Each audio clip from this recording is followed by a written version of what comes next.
दोस्तों ये तो हम सभी जानते हैं कि लाइट के स्कैटरिंग के कारण हमें आकाश का रंग नीला देखने को मिलता है। लेकिन दोस्तों 10 मई के दिन ही दोस्तों भारत में लद्दाख के साथ ही साथ दोस्तों दुनिया भर के बहुत से देशों के अंदर में आकाश का रंग दोस्तों कुछ इस प्रकार से देखने को मिलता है। अलग अलग प्रकार से दोस्तों आकाश के रंग देखने को मिलने लगते हैं जो कि काफ़ी खूबसूरत देखने में लगते हैं। तो आइए दोस्तों आज के वीडियो में समझने की कोशिश करते हैं कि एक्चुअल में दोस्तों आकाश का रंग इस प्रकार से क्यों दिखने लगा था, क्योंकि दोस्तों दुनिया भर के अखबारों में दोस्तों इसकी सुर्खियां बनी थी। और ये हमारे लिए दोस्तों समझना भी जरूरी है कि एक्चुअल में जो पूरी बात हो रही है सोलार स्टॉर्म की, एक्चुअल में क्या होता है, क्यों दोस्तों आकाश का रंग इस प्रकार से दिखने लगा था। आइए दोस्तों आज की वीडियो में इसी चीज़ को समझने की कोशिश करते हैं। दोस्तों जैसा कि वीडियो के शुरू में मैंने आपसे कहा कि बेसिकली जब हम अपने आकाश को देखते हैं तो हमें दोस्तों उसका रंग नीला प्रतीत होता है, क्योंकि इसमें बेसिकली जब आपने थोड़ा सा भी अगर फिजिक्स पढ़ा होगा तो ये दोस्तों पूरी की जो पूरी घटना हमें देखने को मिलती है ये लाइट के स्कैटरिंग के कारण देखने को मिलती है। लेकिन 10 मई के दिन में दोस्तों दुनिया भर के बड़े से बड़े अखबारों में सुर्खियां बनती है, जहां पर दोस्तों आकाश से कुछ इस तरह के फोटोज वायरल होते हैं। सोशल मीडिया में दोस्तों जो है काफ़ी ज़्यादा ये ट्रेंड करने लगता है और इस तरह के फोटोज़ के साथ में दोस्तों जो टैग निकल कर सामने आता है वो सोलार स्टॉर्म का निकल कर आता है कि एक्चुअल में दोस्तों इस तरह से जो आकाश के रंग दिखने को मिलता है, इस अलग अलग प्रकार के जो आकाश के रंग हमें देखने को मिलते हैं, इसका एक बहुत ही अलग कारण सोलार स्टॉर्म देखने को मिलता है। तो चलिए दोस्तों सबसे पहले समझने की कोशिश करते हैं कि एक्चुअल में हमें सोलार स्टॉर्म क्यों देखने को मिलता है, ये एक्चुअल में होता क्या है। दोस्तों जब हम अपने सोलर सिस्टम की बात करते हैं तो हम सभी 2-3 टर्मिनोलॉजी को जानते हैं कि बेसिकली हमारा जो सूर्य है दोस्तों वो हमारे सोलर सिस्टम का एक मुखिया होता है या उसका पूरा केंद्र बिंदु होता है, जिसके चारों तरफ दोस्तों अन्य ग्रह जो है घूमते रहते हैं। अलग अलग प्रकार के जितने भी प्लैनेट्स होते हैं वो घूमते रहते हैं। और एक जो अंतर हमें देखने को मिलता है सूर्य और ग्रह के अंदर में, कि हमारा जो सूर्य देखने को मिलता है दोस्तों वो एक प्रकार का तारा है और जो ग्रह है दोस्तों वो सूर्य के प्रकाश से प्रकाशित होते हैं। मेनली अगर हम संक्षिप्त में दोस्तों मैं इस चीज़ को आपको समझाने की कोशिश करूँ तो जैसा कि मैंने बोला दोस्तों जो सूर्य है वो एक प्रकार का तारा है। इसका मतलब है कि दोस्तों तारों के पास में अपना प्रकाश होता है, उन्हें किसी अन्य की प्रकाश की आवश्यकता नहीं होती है। लेकिन जो ग्रह होते हैं हमारे जैसे जिसको पृथ्वी जो हमारे जैसे ग्रह है तो इसके पास में कोई अपना प्रकाश नहीं होता है, बेसिकली ये सूर्य के प्रकाश से ही प्रकाशित होते हैं। तो ये बेसिक कंसेप्ट दोस्तों हम सभी को पता होगा। लेकिन दोस्तों हम बात करते हैं कि एक्चुअल में दोस्तों जब सूर्य के अंदर में प्रकाश आता है यानी कि सूर्य में एनर्जी का सोर्स क्या है, इस चीज़ को समझने दोस्तों हमें इसका जवाब मिल पाएगा कि एक्चुअल में सोलार स्टॉर्म होता क्या है। तो दोस्तों तारों के अंदर में जितने भी ऊर्जा का स्रोत हमें देखने को मिलते हैं, तारों के अंदर में जो प्रकाश का हमें स्रोत देखने को मिलता है वो बेसिकली नाभिक के संलयन की घटना होती है। इसे हम दोस्तों अंग्रेजी में न्यूक्लियर फ्यूजन के रूप में जानते हैं। जब दोस्तों इसको हम सिंपल वे में समझने की कोशिश करते हैं तो एक सिंपल सा घटना दोस्तों नाभिक के संलयन में ये होता है कि जब दोस्तों दो अलग अलग पार्टिकल्स मिलकर दोस्तों एक बड़े पार्टिकल्स का निर्माण करते हैं दोस्तों उसे हम न्यूक्लियर फ्यूजन के रूप में जानते हैं या फिर नाभिक के संलयन के रूप में जानते हैं। और जब दोस्तों हम अपने सूर्य की बात करते हैं तो उसमें दोस्तों प्रचुर मात्रा के अंदर में हमें हाइड्रोजन देखने को मिलता है और हाइड्रोजन के दो अलग अलग दोस्तों एटम एक साथ मिलकर जब हीलियम का निर्माण करते हैं तो इसी प्रकार की क्रिया दोस्तों कंटिन्यूअसली दोस्तों हमें जो है सन के अंदर में देखने को मिलती है। और इसके फलस्वरूप दोस्तों एक बहुत ही बड़े मास का निर्माण होता है और इसी मास के फलस्वरूप दोस्तों ये जो है एनर्जी में बन जाता है और यही मास जो है दोस्तों अगली बार जाके जब एनर्जी का निर्माण करता है तो वही दोस्तों हमें सूर्य का प्रकाश देखने को मिलता है। और इस प्रकार से दोस्तों सूर्य के आपके किसी भी तारे के अंदर में दोस्तों जो हमें एनर्जी का मुख्य स्रोत देखने को मिलता है वो नाभिक के संलयन या फिर न्यूक्लियर फ्यूजन देखने को मिलता है। मतलब दो बड़े बड़े एटम मिलकर दोस्तों जब एक बड़े एटम का निर्माण कर लेते हैं तो उसे दोस्तों हम नाभिक के संलयन के रूप में जानते हैं। यही नाभिक के संलयन की क्रिया होती है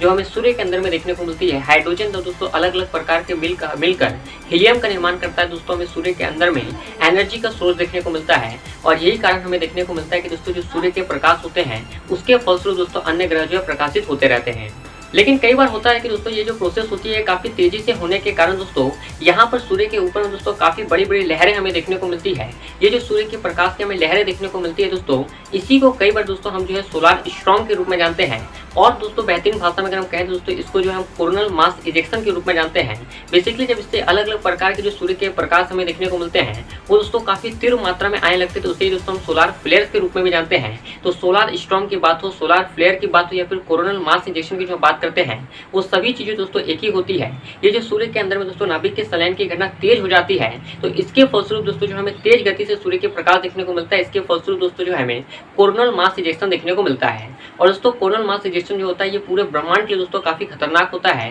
क्योंकि दोस्तों जब ये सूर्य की प्रकाश दोस्तों जैसे हमारे पृथ्वी तक आती है वैसे ही दोस्तों जब ये क्रिया तेज होगी तो वो प्रकाश भी दोस्तों हमारे ग्रह तक या फिर अन्य प्लैनेट की तरफ में आती रहती है। जिसके फलस्वरूप दोस्तों होता यह है कि जितने भी दोस्तों हमें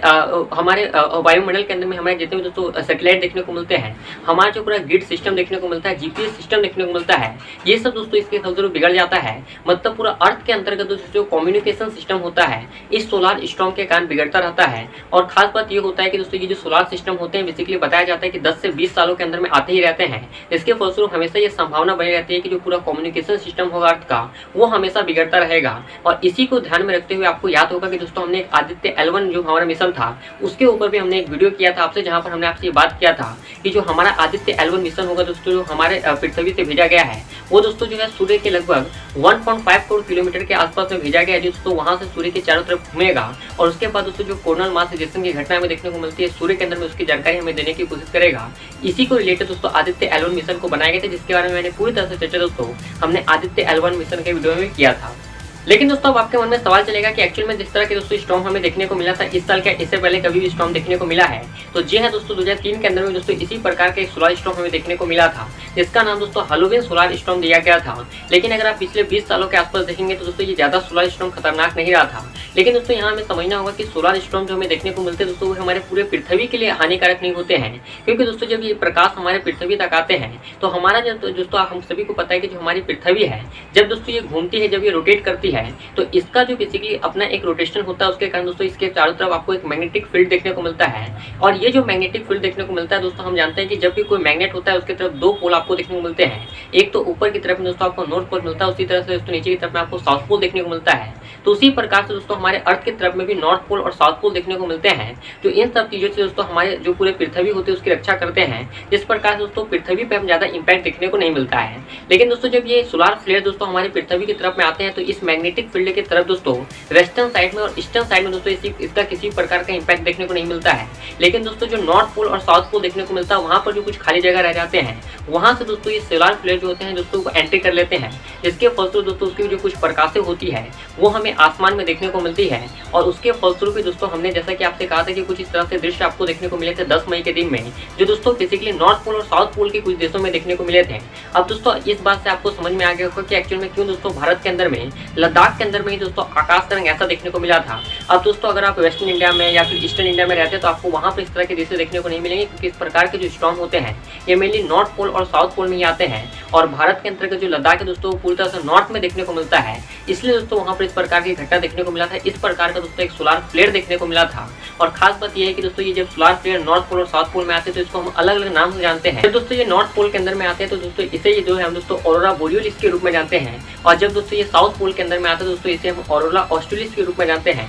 जो ऑरोरा बोरियोलिस होता है दोस्तों यानी कि जो नॉर्थ पोल में जब आता है तो नॉर्थ तरफ में जो देश होते हैं, चाहे तो दोस्तों हम बात करते हैं कनाडा के तरफ में या फिर जब हम यूएसए के देशों की बात करते हैं, रशिया के देश की बात करते हैं, जितने भी दोस्तों ऊपरी कंट्रीज हमें नॉर्थ में देखने को मिलते हैं वहां पर इस प्रकार की घटनाएं देखने को मिलती है। और जब इस प्रकार की घटनाएं दोस्तों साउथ में देखने को मिलेगी तो हमें ऑस्ट्रेलिया जैसे देश, न्यूजीलैंड जैसे देश, कुछ अफ्रीकन कंट्रीज होंगे जहां पर दोस्तों इस प्रकार की घटनाएं देखने को मिलेगी। तो इसे ही दोस्तों हम ऑरोरा बोरियोलिस और ऑरोरा ऑस्ट्रेलिस की घटना के रूप में भी जानते हैं। तो यही दोस्तों पूरा कंसेप्ट हमें देखने को मिलता है। एक्चुअल में क्यों मैंने आपको बताने का प्रयास किया है कि एक्चुअल में ये जो सोलार स्टॉर्म हमें देखने को मिला था इसके आकाश का रंग दोस्तों इस अलग अलग प्रकार के रंग के सामान देखने को मिलता है, इसका क्या कारण था वो मैंने आपको बताने का प्रयास किया है। मैंने आपको समझाने का प्रयास किया है दोस्तों, पूरा डिटेल में हम आपको जाकर नहीं समझा सकते हैं कि एक्चुअल में क्या चीज़ें आपको देखने को मिलती है, क्योंकि हमारे पास भी दोस्तों उतना ज्ञान नहीं है कि हम दोस्तों अपने छोटे से ज्ञान के माध्यम से दोस्तों आपको इतने बड़े कंसेप्ट को समझा पाएं। लेकिन जितना हमारे से पॉसिबल हो पाता है दोस्तों हम कोशिश करते हैं कि आपको आसान भाषा में दोस्तों हमारे पास जितनी जानकारी होती है, जितनी जानकारी दोस्तों हमें सोशल मीडिया के थ्रू से या फिर किसी बुक्स के माध्यम से, क्योंकि दोस्तों कोई भी जानकारी हमारी अपनी नहीं होती है। हम हमेशा दोस्तों एक वीडियो अपने बात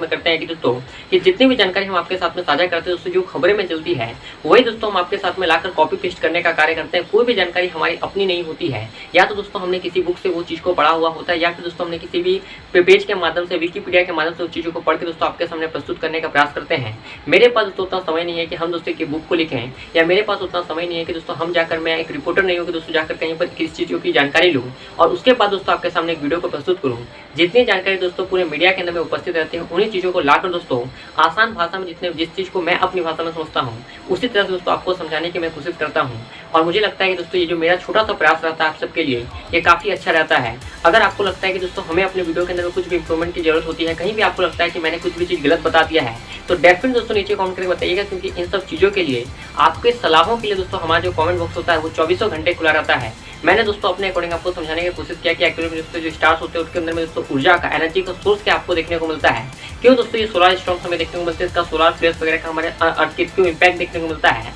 और अगर आपसे कोई पूछ ले कि बताइए भाई कि जो हमारे इंडिया के अंदर में लद्दाख के अंदर में इस प्रकार के फ्लेयर क्यों देखने को मिले, नॉर्थ पोल और साउथ पोल का जो कंसेप्ट था वो भी मैंने आपको बताने का मतलब किया है। तो उम्मीद करता हूँ कि दोस्तों ये सभी चीज़ें जो है आपको आसान भाषा में समझ में आई होगी। और हर वीडियो के एंड में जैसा कि हम दोस्तों आपसे कहा करते हैं कि बड़ों का सम्मान करें, छोटों को प्यार दें, अपना व्यक्तित्व इस तरह से विकसित करें कि महिलाएं पुरुष के साथ और पुरुष महिलाओं के साथ सुरक्षित और सम्मानित महसूस कर सके। मैं मिलता हूँ वीडियो में, तब तक के लिए आप सबका बहुत बहुत धन्यवाद।